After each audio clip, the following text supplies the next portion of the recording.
നിലവിലെല്ലാം അടിപൊളിയാണ്. എന്താ പറയണ്ടേ, ഫിനാലെ അടിപൊളിയായിരുന്നു. ഡിസേർവ് ചെയ്തിട്ടുള്ള ജിൻഡോ ചേട്ടൻ തന്നെ വിൻ ചെയ്തു.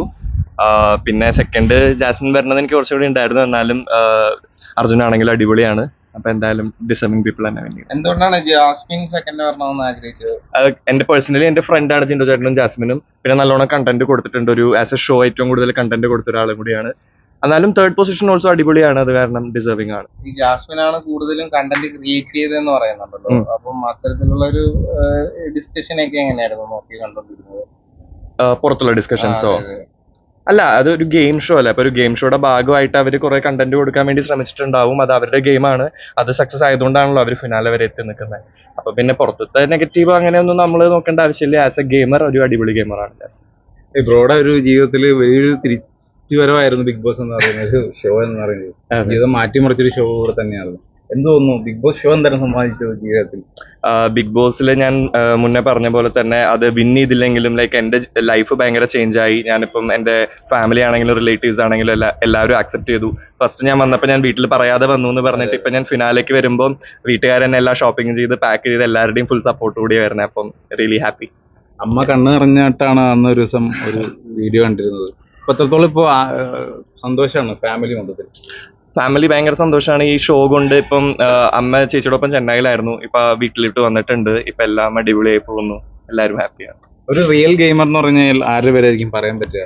റിയൽ ഗെയിമർ ജിൻഡോ ചേട്ടൻ എന്ന് പറയാൻ വേണമെങ്കിൽ. ആള് നമുക്ക് നോക്കുകയാണെങ്കിൽ ഡേ 1 വന്നപ്പോൾ കുറച്ച് സൈലന്റ് ആയിരുന്ന ആളുടെ ഗ്രാഫ് എന്ന് പറയുന്നത് ഭയങ്കര മുകളിലോട്ട് കുറെ പണി എടുത്തിട്ടുണ്ട് അവിടെ ആ ഒരു പൊസിഷനിൽ എത്താൻ വേണ്ടിയിട്ട്. ജിൻഡോ കപ്പടിക്കുന്നതാണ് ഞാൻ വിശ്വസിച്ചിരുന്നേ. പക്ഷെ ശ്രീതു ഔട്ടായപ്പോൾ ചെറിയൊരു ഡൗട്ട് ഉണ്ടായിരുന്നു. കാരണം ശ്രീതുവിന്റെ ഒട്ടും കൂടി അർജുന് വരുമ്പോൾ അർജുനും നല്ലോണം കയറാൻ ചാൻസ് ഉണ്ട്. അതാണ് ജിൻഡോ ചേട്ടൻ ഇങ്ങനെ ഇതിൽ കൊണ്ടുപോകുമ്പോൾ ഞാൻ ഭയങ്കര ഞെട്ടിയിട്ടുള്ള ഒരു എക്സ്പ്രഷൻ ഇപ്പൊ വൈറലായി പോകുന്നുണ്ട്.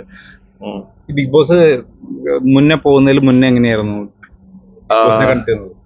ബിഗ് ബോസിനെ കണ്ടിരുന്നു? ഞാൻ എല്ലാ സീസൺസും കാണാറുണ്ട്. ഞാൻ ഭയങ്കര ബിഗ് ബോസ് ഫാനാണ്. അതുകൊണ്ടാണ് ഇതിലേക്ക് എത്തിയത്. പക്ഷെ ഉള്ളിൽ എത്തിയപ്പോൾ മനസ്സിലായ നമ്മൾ വിചാരിക്കുന്ന പോലെ ഭയങ്കര ഡിഫിക്കൽട്ടാണ്. കാരണം നമ്മളൊരു സിറ്റുവേഷൻ എന്ന് പറയുന്നത് നമുക്ക് ഫുഡില്ല, സ്ലീപ്പില്ല, എപ്പോഴും അടിയാണ്. അപ്പൊ അത് സർവൈവ് ചെയ്യുക 100 days അവിടെ നിൽക്കാന്ന് പറയുന്നത് തന്നെ ഭയങ്കര ഒരു ചാലഞ്ചാണ്. അപ്പൊ അവിടെ അത്രയും ദിവസം തന്നെ എല്ലാവരും വിന്നേഴ്സ് തന്നെയാണ്. ഈ പറഞ്ഞ പോലെ തന്നെ ബിഗ് ബോസ് ഒരുപാട് മാറ്റങ്ങൾ കൊണ്ടുവന്നിട്ടുണ്ട് ഓരോരോ മത്സരാർത്ഥികൾക്കും.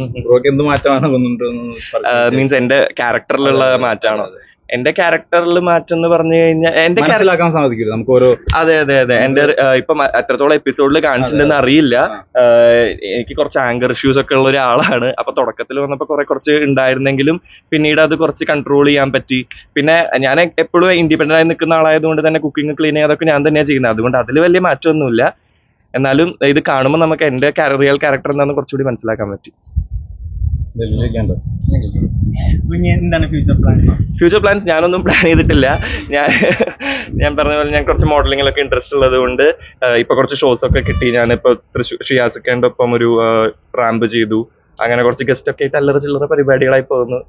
ഞാനൊന്നും അങ്ങനെ എക്സ്പെക്ട് ചെയ്യുന്നില്ല. വരുന്നത് വരട്ടെ, എല്ലാം നല്ലതാവുമെന്ന് വിചാരിക്കും. സിനിമയിലൊക്കെ പ്രതീക്ഷിക്കാമോ? ആക്ടിങ്ങിനോട് അത്ര താല്പര്യമൊന്നുമില്ല. അറിയാത്ത പരിപാടി നമ്മൾ ചെയ്യരുതല്ലോ. അതുകൊണ്ട് ആക്ടിങ് ഇല്ല, വല്ല മോഡലിംഗ് അങ്ങനത്തെ എന്തെങ്കിലും ആണ് മെയിൻലി ഇഷ്ടം. ഈ ബിഗ് ബോസ് എല്ലാ ബിഗ് ബോസും കാണുന്നതിൽ ഈ ബിഗ് ബോസ് എന്ത് തരം വ്യത്യസ്തതാണ് കൊണ്ടുവന്നത് ചോദിച്ചാൽ? ഈ സീസൺ മലയാളത്തിൽ പറയുകയാണെങ്കിൽ ഫുൾ വ്യത്യാസമില്ല. അതിന്റെ ഒരു കൺസെപ്റ്റ് തന്നെ പവർ റൂം അങ്ങനത്തെ ഒരു വ്യത്യാസമുണ്ട്. പിന്നെ എല്ലാ സീസണും ഒരു സ്ലോ പേസിൽ സ്റ്റാർട്ട് ചെയ്ത് പിന്നെ മുകളിലേക്ക് പോകുന്നത്. ഇത് തുടക്കം തന്നെ ഫുൾ അടി പൊട്ടലായതുകൊണ്ട് ഭയങ്കര കോൺട്രവേഴ്ഷ്യൽ ആയിട്ടുള്ളൊരു സീസണാണ്. അതൊരു കണക്കിന് നോക്കുകയാണെങ്കിൽ ഭയങ്കര ഇപ്പോൾ വോട്ടിംഗ് ആണെങ്കിലും 65% പറയുന്നത്. അപ്പം കൂടുതൽ പോപ്പുലാരിറ്റി ഉള്ളൊരു സീസണായി മാറി. അത് ഒരുപാട് പ്രണയങ്ങൾ ഉണ്ടാകാറുണ്ട് ബിഗ് ബോസിൽ തന്നെ. ഇപ്പൊ ശ്രീതു അർജുൻ പ്രണയമായാലും ജാസ്മിൻ പ്രണയമായാലും ഭയങ്കര ചർച്ചാ വിഷയമായ പ്രണയമൊക്കെ ആയിരുന്നു. ഇതിലൊക്കെ എത്രത്തോളം സത്യമുണ്ട് ബിഗ് ബോസിന്റെ അകത്ത് നിന്ന് ഒരാളെ സംബന്ധിച്ച് ചോദിച്ചാൽ? അത് എനിക്ക് കറക്റ്റ് അറിയില്ല. എനിക്ക് തോന്നിയത് ശ്രീതു അർജുൻ ഒരു നല്ല ഫ്രണ്ട്ഷിപ്പ് ബോണ്ടാണ്. ജാസ്മിൻ ഗബ്രി എനിക്ക് അറിഞ്ഞൂടാ.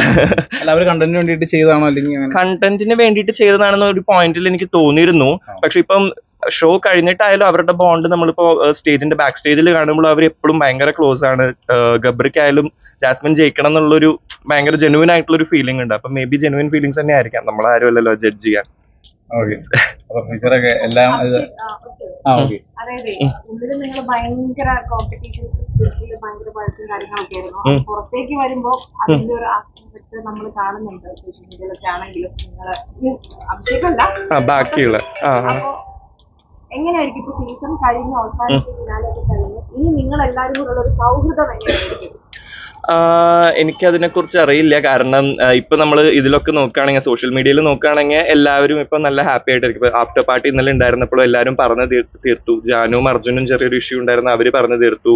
പിന്നെ ആരാണ്, നോറയും ജാനുവും തമ്മിൽ ഭയങ്കര ശാപം അങ്ങനത്തെ ഉള്ളതൊക്കെ അവർ പറഞ്ഞ എല്ലാവരും സെറ്റാണ്. അതെല്ലാം ഗെയിമിൽ അവിടെ തന്നെ ഉപേക്ഷിച്ച് ഇനി റീസ്റ്റാർട്ട് ചെയ്യുമ്പോൾ എല്ലാവരും നല്ല ഹാപ്പി ആയി ഇരിക്കുന്നതാണ്. എന്റെ ഭാഗത്തു നിന്നായാലും ആരും, ഇപ്പൊ അഭിഷേക് ആയാലും ചെറിയായിട്ട്, ഞാൻ അഭിഷേക് ചെറിയൊരു ഇഷ്യൂ ഉണ്ടെങ്കിലും ഞാനും ഇന്നലെ അവനെ കണ്ട് പറഞ്ഞ് നമ്മൾ ഇനി ഒരു ഇഷ്യൂസ് ഇല്ല, ഒരു ഗെയിം ഷോന്റെ ഭാഗമാണെന്ന് മാത്രം പറഞ്ഞ് എല്ലാം സോൾവ് ചെയ്തു.